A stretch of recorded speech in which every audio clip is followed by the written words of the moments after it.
Hi, I'm Teresa Jackson, and welcome back to the Daily's Newsroom and to another episode of the Daily's Double Shot. Telling the university's story has brought us to all corners of campus, and it's been an honor to do so from a student's perspective. Here's what you have to look forward to this episode.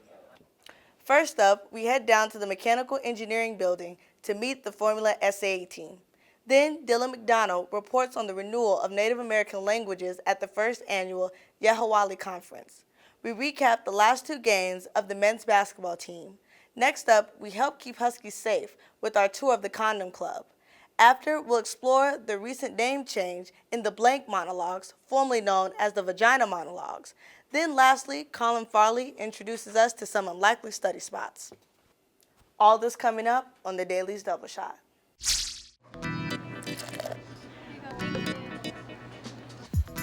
Ooh, what is that? Chinese. Yeah.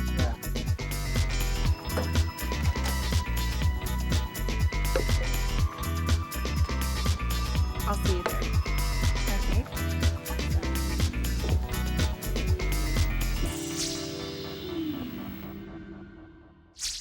Head down to the Mechanical Engineering Building any day of the week, and I guarantee you're going to find 10 to 80 of the most dedicated engineers on all of UW's campus.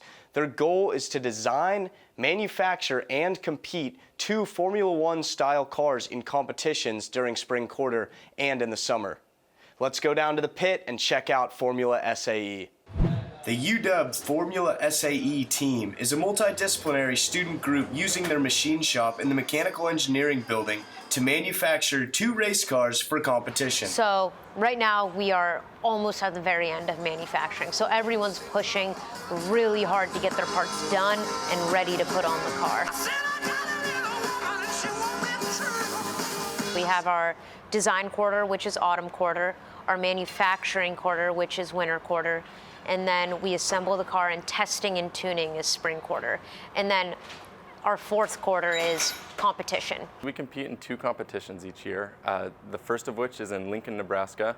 There's nothing there but an airport, in my opinion. But in Lincoln, Nebraska, the competition is against approaching 190 to 100 other teams from mostly only across the United States. And so it's our quote-unquote national competition. And then we go to Hockenheim, Germany. There's a lot of recruiters at competition.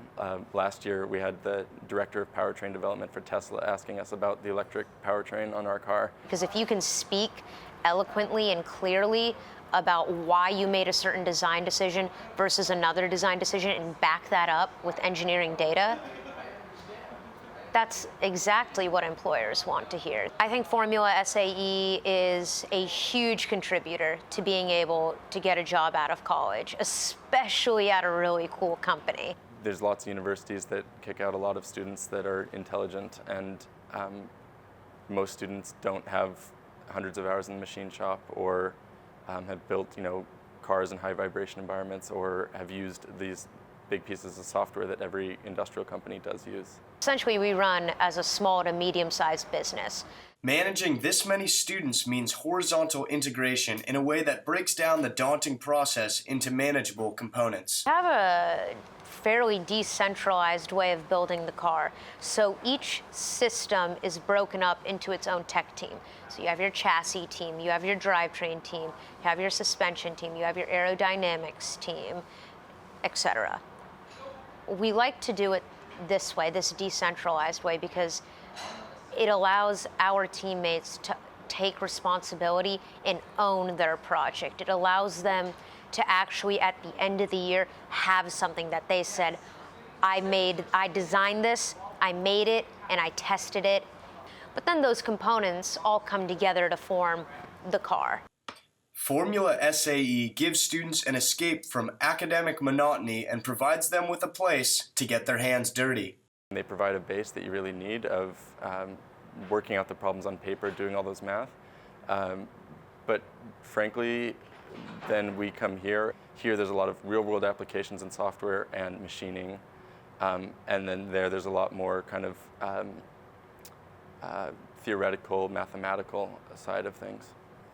The hands-on and the kind of real-world, quote-unquote, is the most helpful, just because even at like base level, just because it differentiates you. You get to build stuff, you get to wire things, you get to drive a race car. I was just doing the same old school thing, going to class, doing my homework, you know, and it just wasn't enough. And the ability to be able to take, again, what I learned in the classroom and apply it to something that's real, that's tangible, and, you know, goes 0 to 60 in 3 seconds is awesome. I'm Dylan McDonald, and last weekend, the University of Washington hosted the first annual Yehawali Native Youth Conference. Inviting Native youth from all over the Pacific Northwest, the conference explored ways to pass on Native traditions. I spoke with Cassie George about her efforts to revitalize Native languages.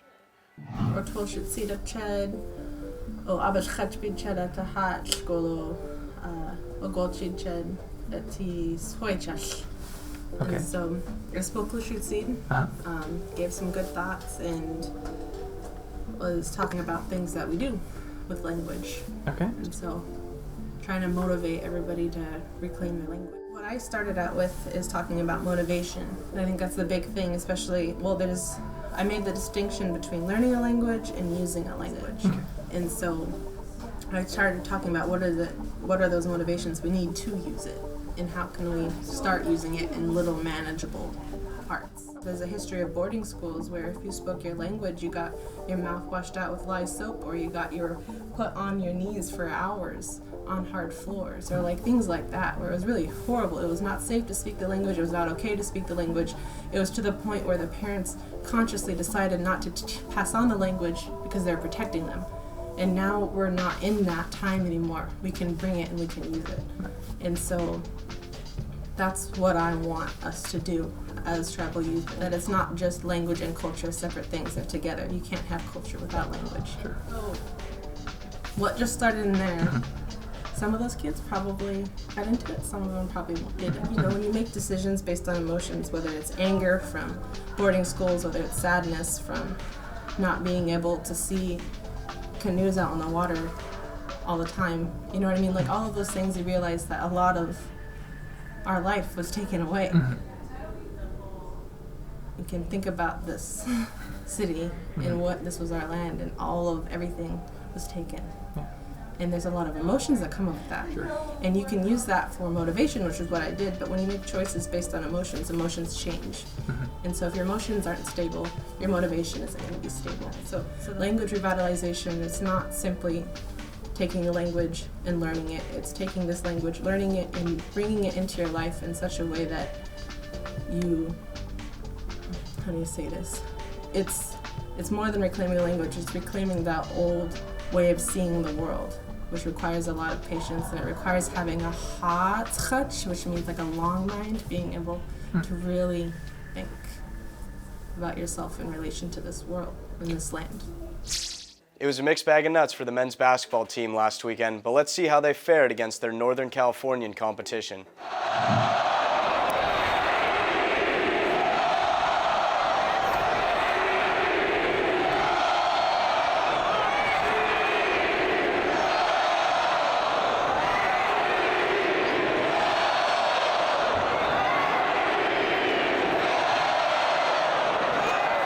Hey there, Husky fans. Good to see you guys again. Wish it was on a better note, but we're here nonetheless. It's Tyler Hartung here with Kevin Dowd. We just finished up with the Bay Area schools this week. The Huskies bested Stanford 64-60 on Wednesday night, but here on Saturday afternoon, they fell to the Cal Golden Bears once again, 72-59. We got a lot to show you, so let's get right to it. Mike Anderson got hot to start the second half for the Huskies, as he's the beneficiary of this bounce pass from Nigel Williams-Goss in transition for the lay-in. Then it's Anderson again, this time calling out the 3-ball, corner pocket, and he knocks it down. He was 2 for 3 from downtown against Stanford. Next is C.J. Wilcox driving and drawing the attention from the defense and finding Anderson wide open at 3-point line, who promptly nails another. Anderson had 13 points off the bench. Here's a little razzle-dazzle for you as Williams-Goss finds Sean Kemp all alone under the basket with the beautiful lob pass for the alley-oop jam. Huskies trailing 48-45 now. Williams-Goss decides to do it himself here with his trademark floater, draws the foul, and one. He would make the free throw to tie the game at 58 with 3:06 left. He was quiet for most of the game, but Desmond Simmons came up huge in the final minutes, switching the baseline jumper here, and with just 6 seconds on the clock, watch as he slides off his man and gets in position to draw the charge. His teammates are fired up, and that would seal it for Washington, sending the Stanford Cardinal home with the 64-60 victory, pulling their conference record back up to 500 at 6-6. On to the Cal game now, where the Huskies got off to a quick start as Williams Goss hit Simmons in transition for the easy bucket. And here's Nigel again going into the heart of the defense and still getting it to fall for 2 more points. He would finish with 12 on the day.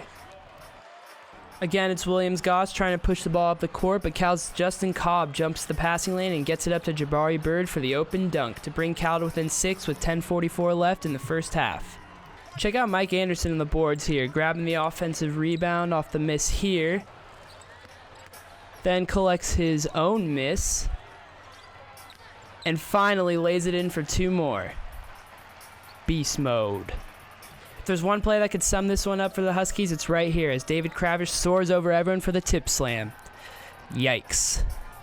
The Huskies never led in the second half of this one, and a big part of that was CJ Wilcox's struggles from the field. The Huskies' leading scorer was 4 for 12 overall and 0 for 6 from downtown, as he finished with only 8 points, well below his season average of around 19 a game. Not too many bright spots for the Huskies in this one as they dropped their first home conference game of the season to Cal 72-59. And we're back. So there we see beat Stanford on Wednesday night 64-60. Dropped the one to Cal this afternoon 72-59, which is a real bummer because we got off to a really good start. We were shooting well, dominating the glass. Had a 12-point lead with 6:40 left to play in the first half, but over those final almost 7 minutes, the Bears went on a 19-2 run. Kevin, what was going well for them? What was not going well for us? Well, the big thing that stopped going right for the Huskies is they stopped making shots. And when you don't make a field goal for 6.5 minutes, things are not going to go your way. Pretty crucial. Yeah, exactly. And it seemed like in that period that Cal's athleticism and length kind of really started becoming more of a factor. Tyrone Wallace out on the wing just kind of is bigger and longer and can jump higher than a lot of the Huskies that were defending him. And you could see a couple times his length surprised Nigel Williams-Goss in transition. They got a couple easy steals off that. Then Richard Solomon as well down low. He didn't really have an answer for him on the glass, or I think he shot 70% for the game. He's a big boy. Yeah, no, those two players just kind of started establishing themselves, and the Huskies, they didn't have much of an answer. And the turnovers also did not help. So the trend this year for this Washington men's basketball team has been play really well at home and struggle on the road. But that definitely changed this afternoon against Cal, and Coach Lorenzo Romar talked about that a bit in his post-game press conference. I looked up, I said, we're not playing very well, and I look at the clock, the scoreboard, we're still up 8 at that point. But at that point, we got down on ourselves and we weren't able to recover. And the disappointing thing about that is Cal all of a sudden did not go on some 3-point shooting barrage where they were just hitting everything they threw up. It was there for the taking. We didn't take it. So that was the Huskies' first home conference loss of the season, 14-12 overall. Got 5 games left in the season, Kev. After that, it's the conference tournament. So what's the best case scenario for this Washington team? Right, well, I mean, of course, the best case scenario is they win the rest of their games and they go win the national championship. I think that'd be about 15 in a row. Probably not going to happen, but realistically, I mean, even if the Huskies do win their last 5 here in the regular season, that's going to leave them at 19-12 and 11-7 in the conference. It's probably not good enough to get into the NCAA tournament, even if they do that. The Pac-12 is deep. There's a lot of good teams, but the Huskies just don't really have those quality wins that they would need to kind of get up over the hump of other bubble teams like that. Only got to play Arizona once, which is kind of maybe coming back to haunt them down the stretch. That would be a chance at a marquee win, and obviously losing twice to Cal rather handily. Another one of the conference's better teams isn't going to help. So I would probably say that to make the NCAA tournament, the Huskies are going to need to win the Pac-12 tournament down in Vegas in mid-March, which would be, 4 wins in 4 days. It's been done before, but not the easiest road for the Huskies from here on out. That's for sure. All right, guys, that's all we've got for you today. The Huskies are on the road against the Oregon schools for the next week. We'll see them again at home next on Friday, February 28th. Big game against the Washington State Cougars, 7:30 p.m. We'll see you then, and until then, I'm Tyler Hartung. He's Kevin Dowd. We'll see you next time. Hey everybody, I'm Alex Bosco. In a belated tribute to Valentine's Day, I took a trip down to Hall Health's Condom Club where Allie Holtum showed me the in and outs of the club.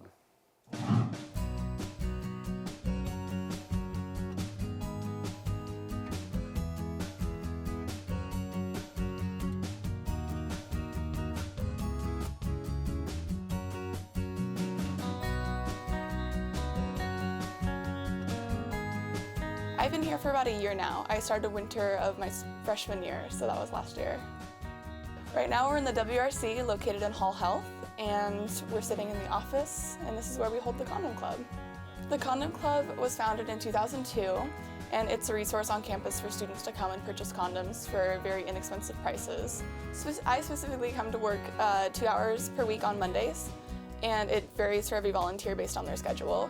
But basically we come in and students will come in and ask us various things. A lot of times we get asked for directions. But Condom Club wise, people come in and say, oh, I want to buy 5 condoms. We say, okay, it's $1, and then we have them pick however many they want out of the cabinet, and we count them out when they're done, take their money, and then they go on their way. So there's a couple other options. You can do 5 condoms for $1, or you can do our membership, which is 55 condoms for $10. Memberships work where you get it's almost like a punch card. You are able to redeem 55 condoms, and you pay up front a value of $10. And you can redeem those all at once, or most people don't want to do that, so you can take them out in increments of 5. So in here is the Condom Club, and we have condoms in this drawer, and you can see a lot of different kinds, and in this drawer as well. These are kind of our specialized condoms. We have large, non-latex, and non-lubricated, because we have a lot of people asking for those. And we also have female condoms, which is a new addition. These are all condoms down here, and back here. We just got a really big donation from Planned Parenthood of 6,000 condoms. So. These are our little bags that we give to people who come in. It just basically is a pamphlet on how to use a condom most efficiently, and so you don't, to protect against unwanted pregnancy and STIs, STDs, HIV, all of that. And so it's volunteer-based. All students are here, and we have a coordinator, Mark Shaw. He's great. And all of us applied to be a volunteer here. And so once our applications got accepted, we spend a couple hours per week in here. I think that the Condom Club benefits are mostly centered on the fact that it's confidential.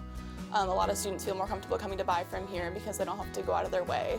And that also ties into the availability of this resource. It's right on campus. It's open when Hall Health is open.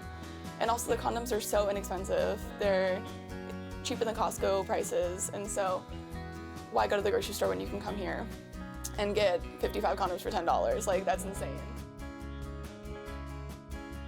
In addition to the Condom Club, we also sell bike safety gear. So here we have our helmets, and these are the demos for the customers to try on. We sell bike helmets. We also have skateboard and ski helmets down here. We sell reflective tape, these safety triangles, bike lights, and a lot of different things here. We have U-locks, pedometers, just various bike safety things. We also sell these lights here. We sell bike safety gear in addition to the Condom Club because we believe in all aspects of safety here at Hall Health and in the WRC, and that's our motto. That's why we do things. So we want students to be safe on campus and just have an available resource for them to get different kinds of safety.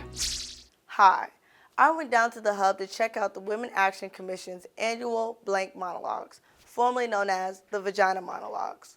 Just as interesting as the monologues themselves was the story behind the name change.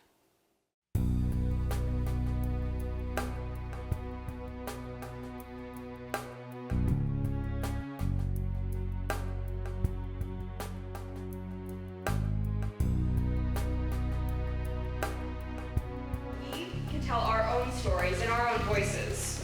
In fact, we need to do it. We're not interchangeable enough that we can just speak somebody else's story and claim it as our own. Because we can't be simplified into just one narrative.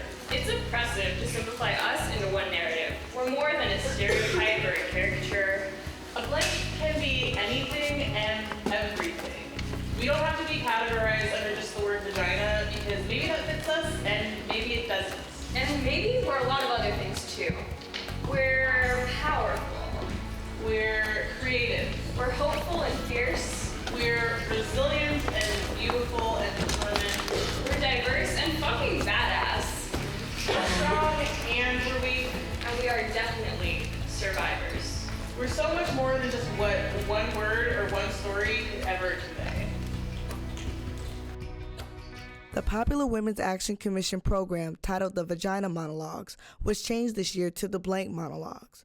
When talking to Jamila Williams, the Women's Action Commission director, I got a sense of what the change to the blank was truly all about. I think it means that it's more inclusive. I think it gives students more autonomy over like their story. I mean, we don't have to tell someone else's story now. Like, students are able to tell their own stories, and I think that's incredibly powerful and empowering for someone to be able to have that choice and that option. So I think it makes a stronger program, and I think it brings the UW community together when you're actually hearing about stories that are affecting people that you know. I think before, with the limiting of the word vagina, I think it kind of limits to one type of person, whether they have a vagina or not. And so, like Robin said in the monologues, like, that word may fit for you, but it may not fit for you, you know. So I think taking that word out allows for any other word to fill its place. The process of participating in the monologues are fairly simple, and if you wanted to perform and needed help writing a piece, they could help you. So we hold an open call process, so anyone is able to come. We don't even ask that they have a monologue pre-written. We just want to kind of get to know a little bit about who they are as a person, and maybe what they are thinking about writing about, just to kind of see how it would fit into the monologues as a whole with everyone, because it's important that it's not just that we know about their monologue, but about like who they are and how they would interact with the other cast members. The whole point of the change was to give the program a more open feel to it, and to give others who can relate to some of the issues plaguing our society a chance to share their stories. I start telling my own lies. Like, beauty is on the inside. I don't need to exercise, I'm pretty active. I don't even eat junk food. I don't even eat during the day. All right, just kidding, I actually love food. And we're all gonna die anyway, so yellow! I got brains, I don't need beauty. Guys don't even like girls with makeup caked on their face. You're a nice girl and all, but it's a shame that you're heavy.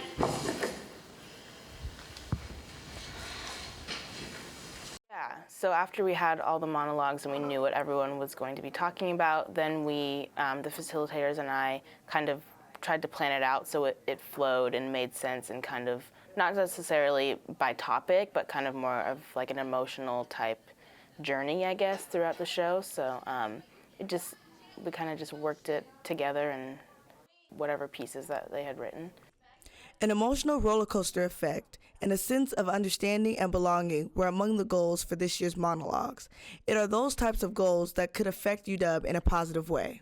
This thing that people are expecting and looking forward to, kind of this, one day will be this kind of historical event that just always happens.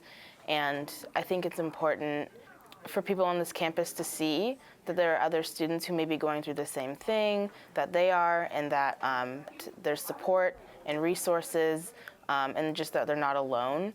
And it's just incredibly empowering for this whole campus to be a part of something like this. And I think, in a way, it's even more important for those who are able to participate and perform as kind of like a liberatory, empowering moment. And so I think for everyone else to be able to get a little piece of that by attending the performance, I think it's just really powerful.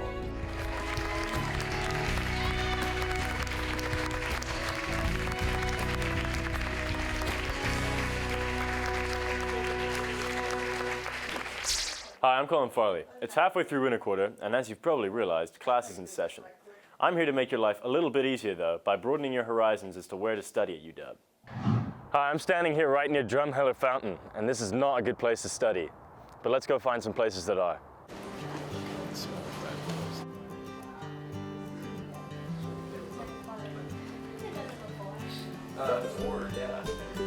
So you're a wide-eyed freshman. The orientation leaders showed you Odegaard. and it's pretty cool. It's open 24 hours. It's got a bunch of resources. They just redid the whole place. But you'll soon find that there's a world outside of Odegaard, and you need to check it out, and that's why we're going to show it to you right now. First up, Packer's Basement. If you can overcome the smell of frat boys and the piercing stares of sorority girls, then the basement of Foster is a place to come to mull over your most recent Econ 201 or management questions. Upstairs in Foster, the facilities are just as impressive. And I'm pretty sure these TVs are bolted. If you prefer to freak out in a small enclosed space before your midterm, the study rooms at Foster are pretty prime. And if that doesn't tickle your fancy, off-campus could be just as study conducive. If you're getting caught up in the doldrums of buildings named after rich white people, head down to 42nd and up the alley into Cafe Allegro. There's coffee. Stuff. Get a chai tea latte. Great study locations for the hard-working student really are plenty here in the U District. Study on the bus! For those of you that enjoy the greener or earthier aspects of life, the greenhouse is a great place to come study. In particular, I really enjoy the damp. Whatever you do, make sure you explore all the possibilities our illustrious campus can offer you. And then once you figure out that your dance major won't cut it and you should have done electrical engineering like your dad always said you should, then you might find yourself on the roof of the EE building. Not a bad place to study or sunbathe. Not recommended for months September through June. But once you finally find that spot, study and study hard, because those extra moments you find for yourself are the ones that will keep you sane. Looks like a good place to study. Need a quick study break. Finn McCool's can be a great place to hang out with friends, have a quick chat, and maybe one quick beer. And if you know it's not going to be your night, and you're probably not going to get any studying done, maybe you should just go out, try and make another friend, have another beer. Ask that cute girl in your English class out, because the last thing you want to remember from your 4 years here is the inside of Odegaard. Oh, I have another midterm tomorrow. Gotta go to Odegaard. Well, that's all the content we got for you this episode. We'd like to thank our reporters for their excellent coverage. Make sure you tune in 2 weeks for our last episode of the quarter. But until then, you can check us out at dailyudub.com/doubleshot. We appreciate you for watching. It's been real on the Daily's Double Shot.